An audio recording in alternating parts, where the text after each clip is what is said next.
जय हिंद दोस्तों। स्वागत है आप सभी का हमारे चैनल smartstudy.com पर। दोस्तों, अगर आप लोग इस चैनल पर नए हैं तो चैनल को सब्सक्राइब जरूर कीजिए। स्पेशली इसलिए कि अगर आप लोग सिविल सर्विस की तैयारी कर रहे हैं या करना चाहते हैं या फिर आप किसी और एग्ज़ाम की तैयारी कर रहे हैं तो ये चैनल आप लोगों के लिए बहुत ही ज़्यादा यूजफुल रहने वाला है। और अगर आप किसी चीज़ की तैयारी नहीं भी कर रहे हैं दोस्तों, तो भी डेली अपनी ज़िंदगी के 5 मिनट निकाल करके इस चैनल को दीजिए। आप लोग काफ़ी कुछ सीखेंगे, आप लोगों की जानकारी ज़्यादा बढ़ेगी। तो अभी टाइम वेस्ट नहीं करते हैं, फटाफट अपने कंटेंट पे आते हैं। आज का टॉपिक जो है, देखिए, सेंगोल यानी कि राजदंड। सबसे पहले तो आप लोग देखिए कि दिखता कैसा है, क्या होता है ये। देखिए, ये है इस वक्त जो आप लोग स्क्रीन पे इसको बोलते हैं राजदंड। समझ में आया? अभी आप लोग देखिए इसको बहुत ध्यान से, ये कैसा होता है राजदंड जो आप लोग देख रहे हो। ये क्या है, क्यों है, किस लिए है, अभी सब पता चलेगा। बहुत आसान भाषा में समझाएंगे। पहले सिर्फ आप लोग इसको देख लीजिए। अभी आप लोगों ने देख लिया। देखिए दोस्तों, अब फटाफट से एकदम आसान भाषा में समझाते हैं आप लोगों को।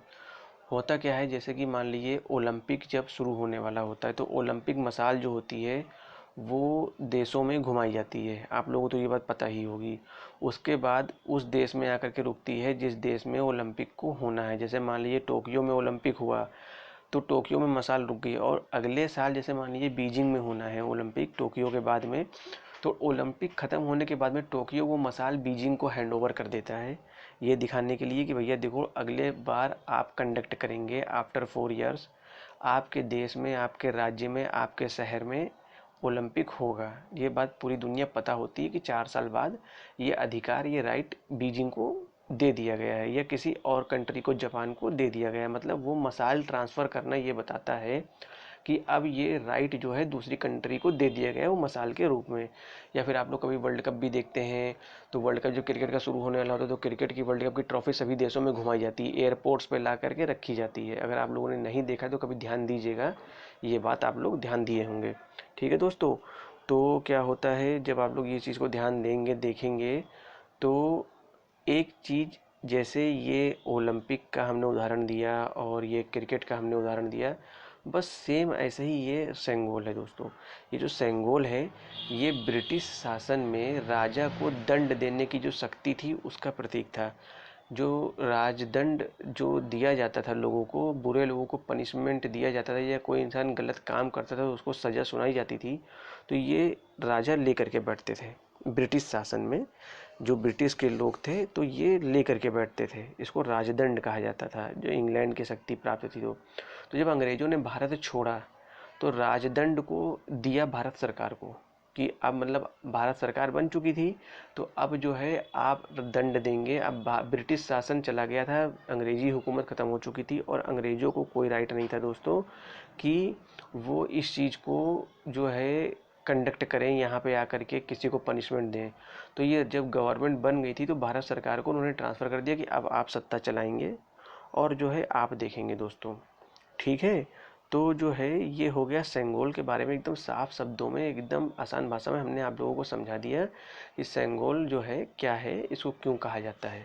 अब देखिए, सेंगोल शब्द जो है भाषा का, ये तमिल से लिया गया है, जिसका तमिल में बोलते हैं सेम्मई। सेम्मई से अर्थ होता है धर्म, सच्चाई और निष्ठा। 14 अगस्त को 1947 को जब भारत स्वतंत्र होने वाला था, 15 अगस्त को मनाना था स्वतंत्रता दिवस अपना, तो 14 अगस्त 1947 को तमिलनाडु की जनता ने हमारे देश के जो पूर्व प्रधानमंत्री थे स्वर्गीय जो है श्री जवाहरलाल नेहरू जी, उनको ये दिया था। ठीक है। अभी देखिए क्यों दिया था, क्या था, कैसे था, अब आगे समझते हैं। देखिए दोस्तों, जब ये जो है रात को करीब 11:15 बजे यानी कि 10:45 पर तमिलनाडु की जनता से जवाहरलाल नेहरू जी ने इसको स्वीकार कर लिया। ठीक है। एक तरह से कहा जाए तो सेंगोल भारत की आज़ादी का प्रतीक था। ठीक है। मतलब हमने बताया ना आप लोगों को कि ब्रिटिश शासन दे करके चला गया था राजदंड भारत सरकार को कि अब आप संभालिए। हाँ। तो क्या हुआ, जब आज़ादी के समय थे, लॉर्ड माउंटबेटन जी जो थे, पंडित जवाहरलाल नेहरू से पूछा उन्होंने कि सत्ता हस्तांतरण के दौरान क्या आयोजन होना चाहिए, क्योंकि 15 अगस्त को जो है ये आपकी स्वतंत्रता दिवस मनाना था, और 14 अगस्त को भारत आज़ाद हो रहा था रात को, तो 12 बजे। तो नेहरू जी ने जब पूछा आज़ादी के समय, नेहरू जी ने कि जो है क्या किया जाना चाहिए, तो जो है नेहरू जी ने अपने सहयोगी जो थे संविधान सभा के सभी, उनसे चर्चा की इस बात पे। तो जो है इसमें फिर नेहरू जी, राजगोपालचारी जी भी थे, तो उनसे पूछा तो राजगोपालचारी जो थे उन्होंने बताया ये सेंगोल प्रक्रिया के बारे में कि जब सत्ता का हस्तांतरण होता है ब्रिटिश सरकार से या किसी से, तो इनके पास राजदंड है वो दिया जाता है। ठीक है, इसके बाद राजदंड उस समय तमिलनाडु में था, तो वहाँ से मंगाया गया और आधी रात को पंडित जवाहरलाल नेहरू जी ने इसे पूरे विधि विधान पूर्वक, मतलब पूरे लीगली तरीके से इसको एक्सेप्ट किया। ठीक है, और यह जो था, हमने आप लोगों को पहले भी बताया कि एक तरह से अंग्रेज़ों से इस देश के लोगों के लिए सत्ता के हस्तांतरण का संकेत था। मतलब इस देश के लोगों को दिखाने के लिए कि अब राजदंड भारत सरकार के पास आ गया है, आप लोग अंग्रेज़ों से मुक्त हैं। और आप लोगों को मज़े की बात बताएं, ये फिर इलाहाबाद के एक संग्रहालय में रखा गया था, लेकिन अब इसको जो दिल्ली का नया संसद भवन बन रहा है उसमें रखा जा रहा है। अब उसकी वजह देखिए आप लोग दोस्तों क्या है। उसकी वजह ये है कि जो है दोस्तों, ये राजदंड जो है आप लोग देख रहे हैं, ये भारत को जब मिला था सोने का बना हुआ है। सबसे पहले तो ये बात ध्यान रखिएगा, क्वेश्चन आ जाए कि राजदंड किससे बना हुआ है, तो ध्यान रखिएगा कि जो है सोने का बना हुआ है। ठीक है, तो उस वक्त जब मिला था तो हमने आप लोगों को बताया ना, संविधान सभा थी, तो संविधान सभा का जो हॉल था आज भी पुराने संसद भवन में है अभी भी, तो वहाँ पे ले जाया गया था इसको। तो जो है हमारे देश के जो गृह मंत्री जी हैं, होम मिनिस्टर साहब श्री अमित शाह जी, तो उन्होंने बताया कि जो है इसका बहुत बड़ा महत्व है सेंगोल का, और इसको अगर हम किसी संग्रहालय में रखते हैं, किसी म्यूजियम में रखते हैं दोस्तों, तो बेकार है। हम चाहते हैं इसको संसद भवन में रखा जाए ला करके, तो नए संसद भवन में इसको ला करके इसलिए रखा जा रहा है।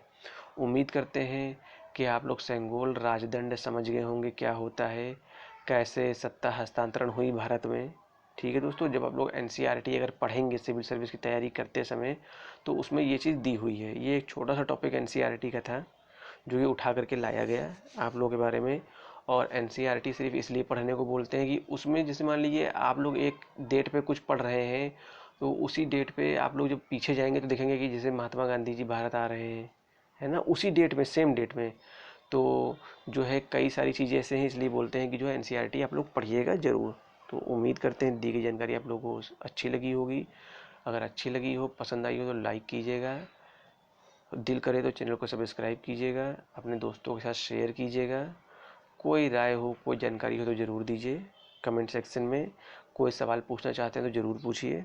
ठीक है दोस्तों, तब तक के लिए चलते हैं, फिर मिलेंगे। जय हिंद।